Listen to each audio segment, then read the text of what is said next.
Meus amados, a paz do Senhor Jesus, vamos aí dar sequência ao segundo trimestre das lições bíblicas da CPAD.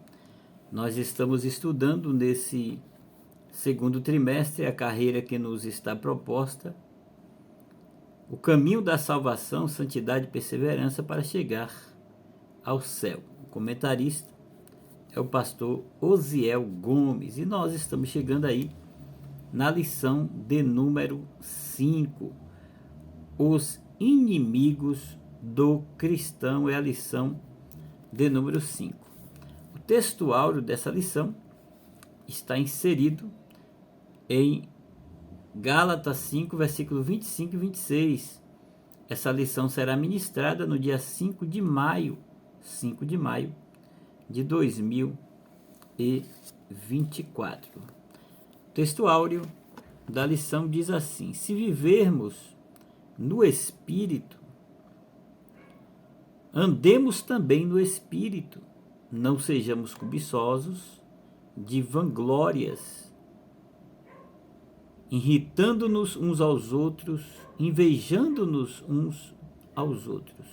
Gálatas 5, versículo 25 e 26. A verdade prática diz assim: na jornada da fé, há inimigos que tentam nos atrapalhar.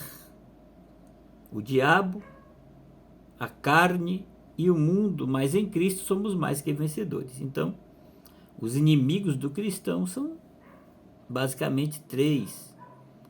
Começa aí com o diabo, depois a carne e o mundo. A leitura bíblica em classe está em Romanos, capítulo 6, do versículo 11 ao 14, e também em primeira epístola de João, capítulo 2, versículo 15 ao 17. A introdução da lição diz assim: na jornada da vida cristã, nos deparamos com perigos que ameaçam a nossa trajetória, do nosso caminho, da nossa caminhada até o céu. Nela encontramos aí três inimigos que buscam nos atrapalhar: o diabo, a carne e o mundo. O diabo e o mundo estão do lado externo de nossa trajetória, porém a carne está do lado de dentro e é a nossa natureza pecaminosa. Por isso, nesta lição, nós estudaremos esses três inimigos da jornada da vida cristã. A palavra-chave dessa lição: inimigos. Inimigos é um plural de inimigo, o mesmo que adversário, competidores, contendedores, contendores, justadores, nocivos, oponentes, opositores, e aí por diante. São muitos os significados. Vamos aí para o primeiro ponto dessa lição. O primeiro inimigo do cristão, o diabo. O diabo é real. É o primeiro tópico do primeiro ponto, a existência do diabo. Como pessoa é descrita desde o primeiro livro da Bíblia. No Antigo Testamento, as ações de Satanás são descritas em Gênesis, em Crônicas, Jó, Salmos, Isaías, Ezequiel, Zacarias e aí por diante. Já no Novo Testamento, mostra a atuação do diabo por cerca de 25 vezes das 29 passagens dos evangelhos em que Jesus o menciona. Em seu ministério, o nosso Senhor ele atesta a realidade de Satanás em Mateus 13:39, em Lucas 11:18. Apesar de encontrarmos diversas perspectivas que questionam a existência do diabo, como cristãos, nossa convicção como servos, servas de Deus, seguidores do Senhor, que estamos nessa jornada, que estamos nessa caminhada, nós precisamos ter convicção e se basear na palavra de Deus. Na psicologia, muitas vezes interpretam-se o diabo como uma projeção dos medos e angústias do inconsciente humano, uma representação simbólica dos conflitos internos e dos impulsos negativos. Então, na psicologia, quando a pessoa está passando por angústias, por conflitos interiores, eles dizem que isso aí é o diabo. Então, e na filosofia também, algumas correntes podem ver o diabo como uma metáfora ou o mal moral ou uma ilustração da dualidade inerente à natureza humana. Já em certos círculos teológicos liberais, as teologias liberais, algumas pessoas podem ver o diabo como uma figura mitológica ou simbólica, não necessariamente uma entidade literalmente existente, como a Bíblia declara que existe. Como cristãos fundamentados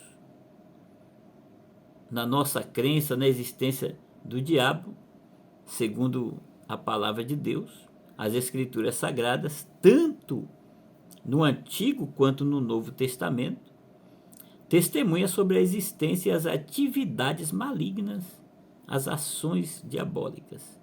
Então, Jesus Cristo, em seu ministério terreno, confrontou diretamente Satanás e alertou sobre as suas artimanhas, as suas várias maneiras de ludibriar, de enganar, de iludir. O diabo, por exemplo, pode ser observado na tentação de Jesus no deserto. Satanás tentou Jesus em várias áreas, mostrando a sua natureza enganadora e maliciosa.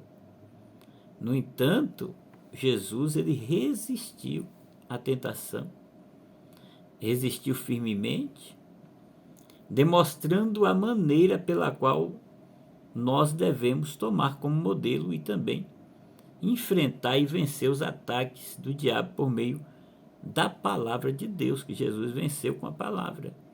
E Satanás usou a palavra para derrubar Jesus, Jesus usou a palavra e derrubou Satanás pelo poder da palavra. Portanto, como cristãos, reconhecemos a realidade do diabo como um ser espiritual maligno que busca nos afastar de Deus, nos tirar da presença de Deus, da comunhão com Deus. Dessa forma, devemos permanecer orando, olhando, vigiando e firme na fé, confiando no poder de Cristo, para nos proteger, o sangue de Jesus, e nos fortalecer contra as investidas do diabo, usando a palavra de Deus, o nome de Jesus, que tem poder para expulsar demônios, para que os enfermos sejam curados. O segundo tópico aqui é a descrição de Satanás. As Escrituras Sagradas descrevem Satanás como um ser espiritual que pertencia a uma ordem angelical dos querubins, sendo o mais exaltado deles. Lá em Ezequiel 28, 12 ao 14. Você vai encontrar isso lá, e também em Judas 9. Judas, o versículo 9. Judas só tem um capítulo. por ele pertencer a uma ordem elevada, está registrado que o arcanjo Miguel contendeu com Satanás a respeito do corpo de Moisés, mas não ousou pronunciar juízo de maldição contra ele. De fato, Satanás é o chefe dos anjos caídos. Ele possui poder, porém, suas ações estão limitadas, mas é visto como o Deus deste século, o príncipe da potestade do ar. Em 2 Coríntios 4:4, Efésios 2:2, nós vamos encontrar essas afirmações. Também podemos afirmar que Satanás é um ser que possui personalidade, ou seja, ele tem inteligência, 2 Coríntios 11:3, raiva, Apocalipse 12:17, desejos, Lucas 22:31, e vontade própria, Isaías 14:13 e 14, 2 Timóteo 2:26, vai comprovar essa personalidade aí de Satanás. Então, nosso Senhor considerava Satanás como uma pessoa e por isso usou pronomes pessoais para se referir a ele. Em Mateus 4, de 1 a 12, Jó 1:6, Jó também nós vamos ver aí, e aí por diante, Jó 2, de 1 a 4. Então, como vimos anteriormente nas Escrituras Sagradas, é descrito como Satanás é descrito como uma figura real, não apenas como um símbolo ou um conceito abstrato. Ele é um ser espiritual, com poder e influência, mas as suas ações são limitadas pelo poder soberano de Deus. Então nada pode ultrapassar a vontade soberana de Deus. Satanás ele só trabalha na vontade permissiva de Deus. Na vontade soberana de Deus não tem demônio, não tem nada que consiga, porque Deus, na sua vontade absoluta, ele não permite que ninguém entre, que são atributos incomunicáveis. Vamos aí para o outro tópico, a identidade do inimigo. Podemos conhecer o inimigo por meio dos nomes que a Bíblia usa para descrevê-lo. A Bíblia, em Gênesis 3:1, Apocalipse 2:9, chama-o de serpente. Refere a sua sagacidade e astúcia. Satanás é mencionado 52 vezes, também chamando em Zacarias 3:1, Mateus 4:10, Apocalipse 22, ele é chamado de adversário ou opositor.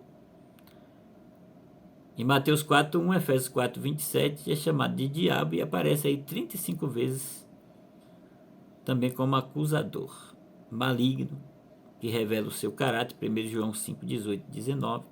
O dragão vermelho revela a sua velocidade em Apocalipse 12:3 e aí por diante. Tentador, que é a ação tentadora no campo da mentira e da imoralidade, Atos 5:3, 1 Coríntios 7:5. Enganador, Apocalipse 12:9, Apocalipse 20, versículo 2 ao 3. Beelzebul, chefe dos demônios, em Lucas 11:15. Belial, pessoa má, sem valor, em Juízes 19:22, 1 Samuel 30:22, 2 Coríntios 6:15. Então, meus amados, esses nomes revelam uma natureza cruel, perversa e destruidora do nosso inimigo.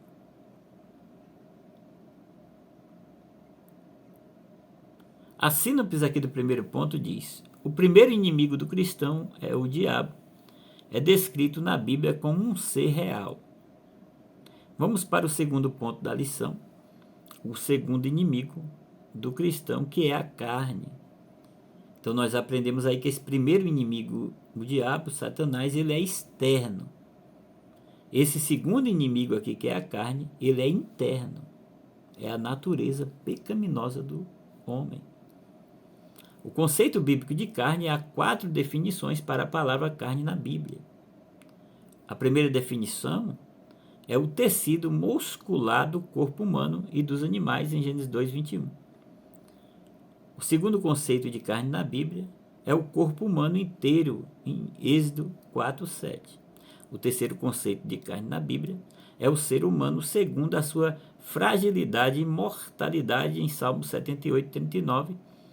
E o quarto conceito de carne na Bíblia é a natureza humana pecaminosa, em Gálatas 5:19, Gálatas 6:8. Dentre muitas perspectivas da palavra carne na Bíblia, a expressão concupiscência da carne tem grande relevância lá em 1 João 2,16. Então, quando o apóstolo João ele usa esse termo, ele se refere à satisfação carnal em todas as suas dimensões. Glutonaria, sensualidade, bebedeira, relações sexuais ilícitas e aí por diante. A expressão revela que não há critério ou norma moral num contexto em que a busca pelo prazer individual dita a tendência. É o egoísmo em grau elevado. Na caminhada cristã, enfrentamos não apenas inimigos externos, mas também lutas internas contra forças que nos afastam da vontade de Deus. Um desses inimigos é a carne. Quando nós falamos de carne na Bíblia, estamos nos referindo não apenas ao tecido muscular do corpo, mas também à totalidade da condição humana. A carne representa a nossa fragilidade, nossa mortalidade e principalmente a nossa natureza pecaminosa. Por isso que o apóstolo Paulo, ele nos alerta sobre as obras da carne em Gálatas 5,19, enfatizando que a carne, ela nos conduz a práticas contrárias à vontade de Deus. A expressão concupiscência da carne utilizada pelo apóstolo João descreve a busca desenfreada por prazeres mundanos, sem considerar os princípios éticos ou morais. Vamos para o segundo tópico, a carne no Novo Testamento. Na perspectiva do Novo Testamento, o termo grego sarx, isto é, carne, é uma referência direta à totalidade da natureza humana pecaminosa, a parte de Deus degradada sem a presença do Espírito Santo. Em suas cartas, o apóstolo São Paulo evidencia o que uma natureza dominada pela carne pode produzir, lá em Gálatas 5, 19, 21, Colossenses 3, 5 ao 9. Então a carne ela opõe-se a Deus e aos seus propósitos, pois ela tenciona caminhar de modo independente daquilo que a palavra diz, daquilo dos preceitos, dos mandamentos do Senhor. Por isso que há uma oposição, é uma luta interna da carne contra o espírito, conforme aí ensinou Paulo. Essa oposição da carne aos propósitos de Deus é claramente vista na maneira como ela nos leva a determinar nosso próprio caminho, desconsiderando a orientação da palavra, a orientação divina.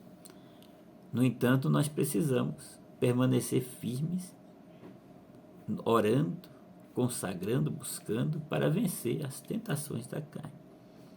Vamos para outro tópico, a perspectiva doutrinária da palavra carne. Doutrinariamente, a carne é a natureza humana depois da queda de Adão. Como vimos, a expressão carne pode ser usada para se referir ao corpo humano, em 1 Coríntios 15, 39, mas também é a natureza pecaminosa que está lá em Romanos 8, 6.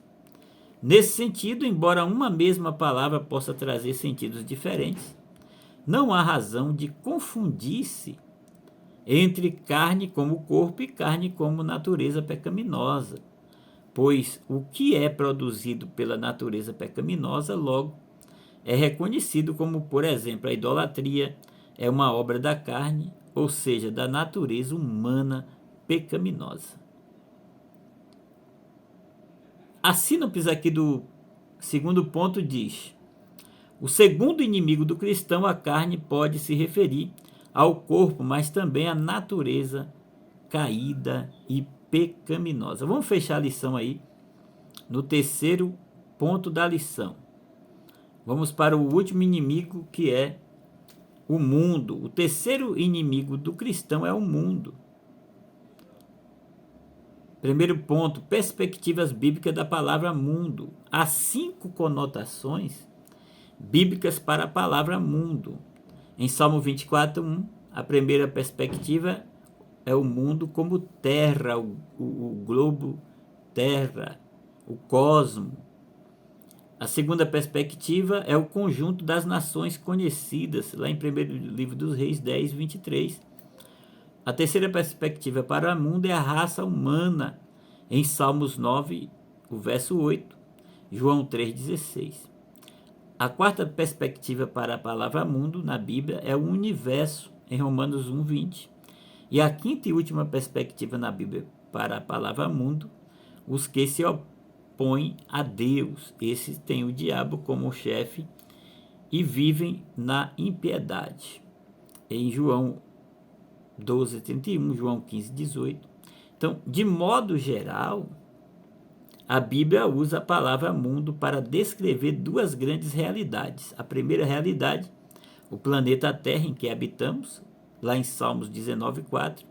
E a segunda realidade, as pessoas que vivem de maneira independente de Deus. É um sistema de pessoas que vivem afastadas de Deus, vivendo segundo a sua própria concupiscência da carne, dos olhos, os seus próprios desejos. Então, a passagem de 1ª Epístola de João 2,15, quando diz que para não amarmos o mundo, a ideia é a de uma sociedade separada de Cristo e que se manifesta contrariamente a Deus, pois está dominada pelos vícios mais infames e cujas ações não condizem com a vontade de Deus. Esses vícios, classificados em 3 níveis, que chamamos de concupiscência da carne, concupiscência dos olhos e soberba da vida. Isso aí é que domina o mundo, as pessoas que vivem no mundo separadas de Deus. Então, os valores e práticas contrárias aos princípios divinos caracterizam essa sociedade. Isso inclui a busca desenfreada por prazeres carnais e cobiça por bens materiais e a arrogância da vida baseada em si mesmo, conhecida como a soberba da vida.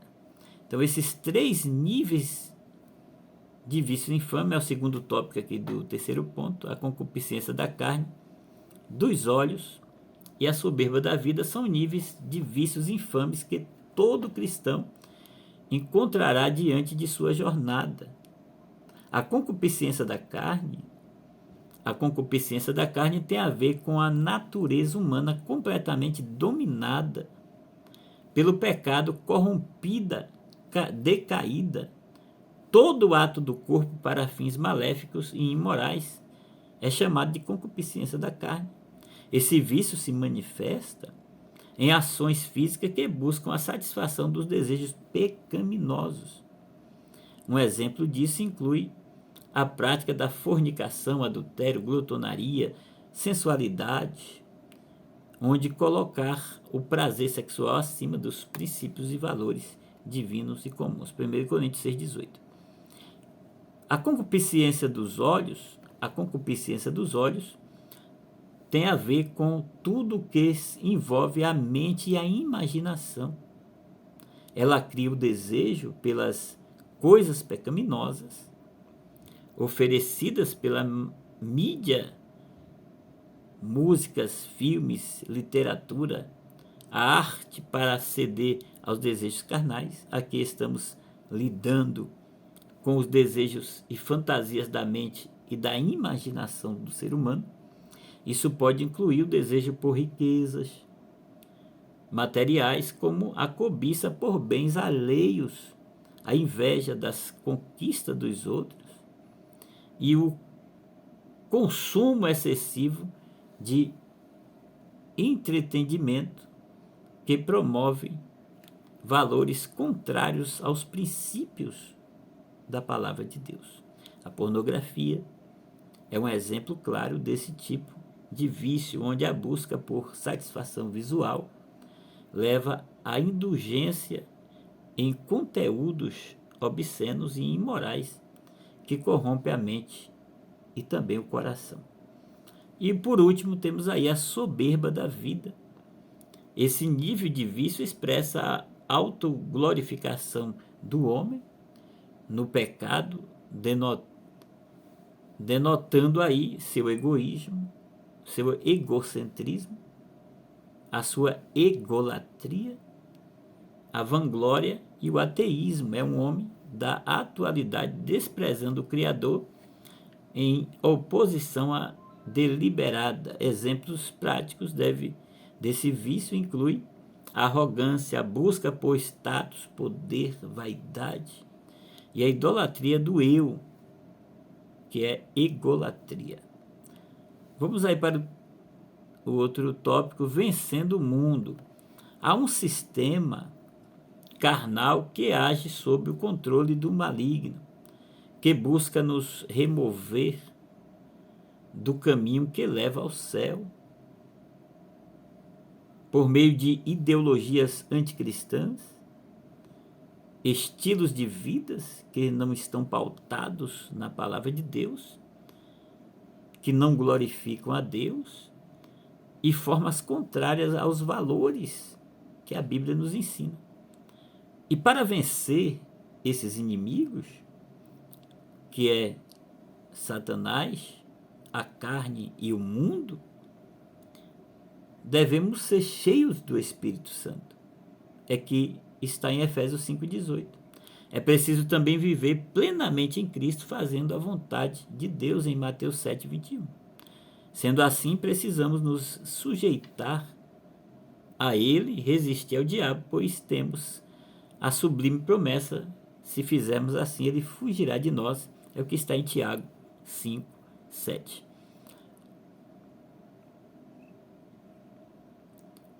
A sínopse aqui do terceiro ponto: o terceiro inimigo do cristão. O mundo apresenta 3 níveis de vícios infames: a concupiscência da carne, dos olhos e a soberba da vida. Vamos concluir.